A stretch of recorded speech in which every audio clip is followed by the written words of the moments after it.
If you've tried telling a story on video and thought, where do I even start? And how do I even get people to want to keep watching and hearing what I have to say? Well, I've kind of mastered this one myself, and I'm going to teach you all the secrets of how to tell a story on video. Today we are talking my favorite, storytelling on video. I just pulled my hair out. Storytelling on video. So I want to know, have you shared your story on video yet?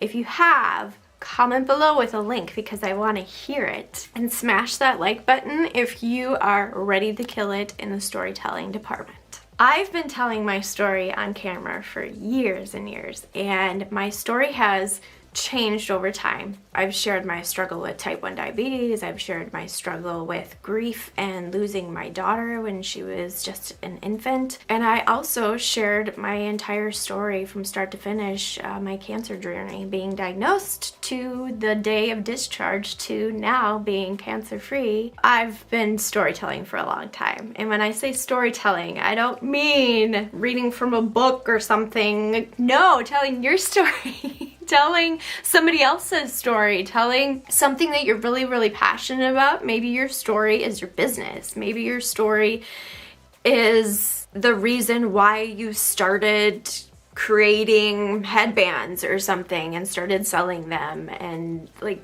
your story. You have so many stories to tell, friend. It's time to start telling them. Don't be intimidated by camera, because I'm going to tell you how to do this and how to do it like a pro. Number one is the tease. Tease your viewer at the beginning of your video before you even start the video. To intrigue them, to suck them in, to get them to keep watching. So say you're talking about this business endeavor that you started. You're really, really successful at it. So you would say something like, and this is how I made $1 million. I mean, that's a little extreme.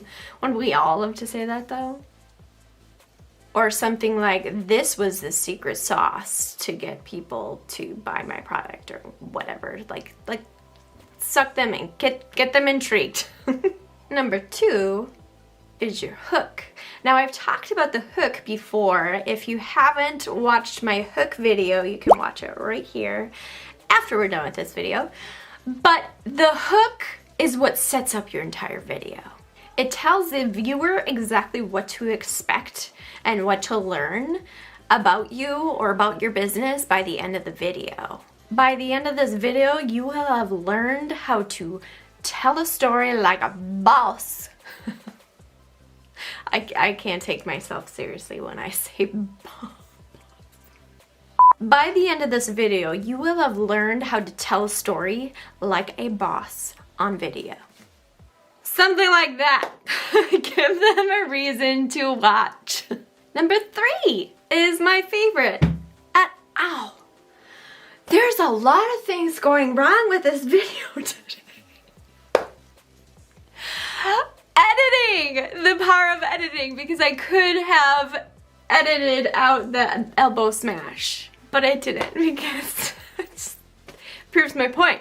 Editing is a really important piece of telling your story on video. Put a little B-roll in it, make it fun, film some behind the scenes, film some of you.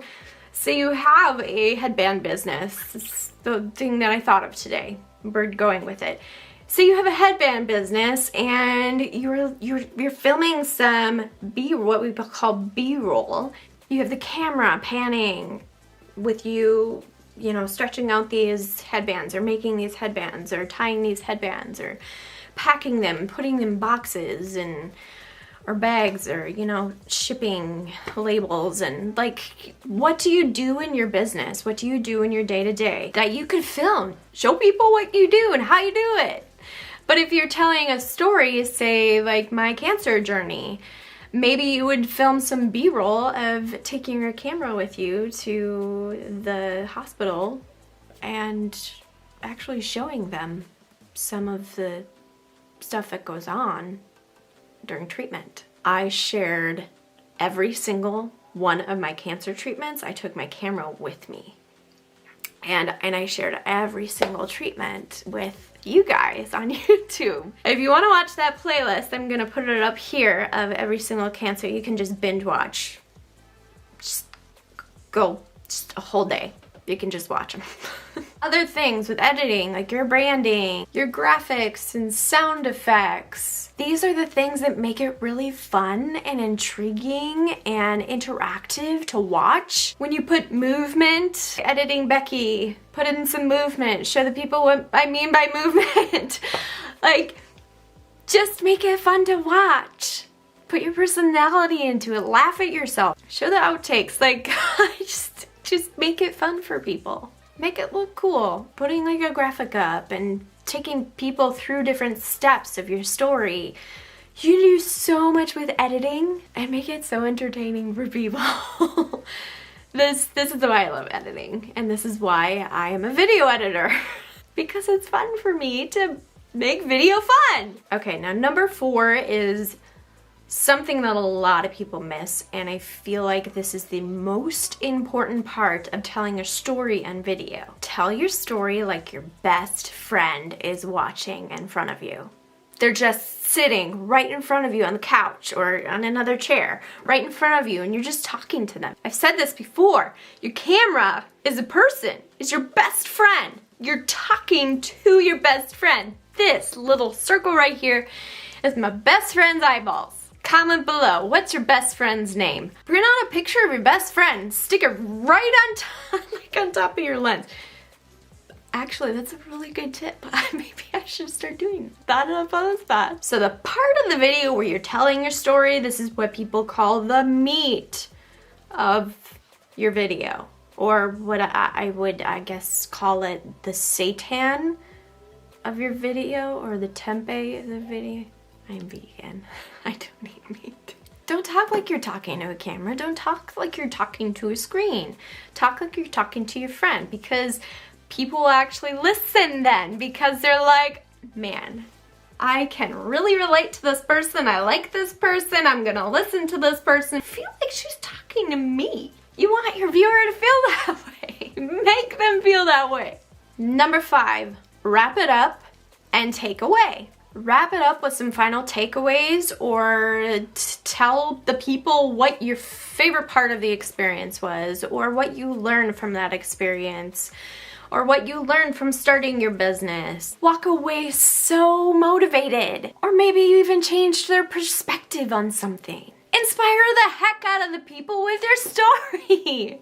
Friends, a good storyteller will always have you walking away inspired. Always. This is why I tell my story. This is why I took my camera on all my cancer treatments. This is why I told my story about my daughter, because I want to inspire people to live life to their fullest, to their absolute fullest, because we're not promised tomorrow, and we're not promised tomorrow with our children. And the last part of wrapping up your video, giving the people a call to action. What do you want the people to do? Tell them what to do. Tell your viewers how they can learn more from you. Where can they follow you to learn more about you? Because if they end up really loving you, they're going to subscribe like you should right now. And like the video and hit the notification bell, because they don't want to miss any of your videos and always want to know when to. I'm running out of breath. You guys get the deal. For example, maybe you have an opt-in or a course that's going to help your audience, your potential clients, overcome something. Share about that. For me, I would say if you have a story you so badly want to tell the world, but you have no idea how to create the impact that you want through the video, then hire me as your video editor to help you tell your story. Something like that, okay? Comment below, tell me what your biggest takeaway was from this video, and subscribe so you can learn more about how to make really awesome YouTube videos and show powerfully in your business. I will see you in the next one. Go spread some happy.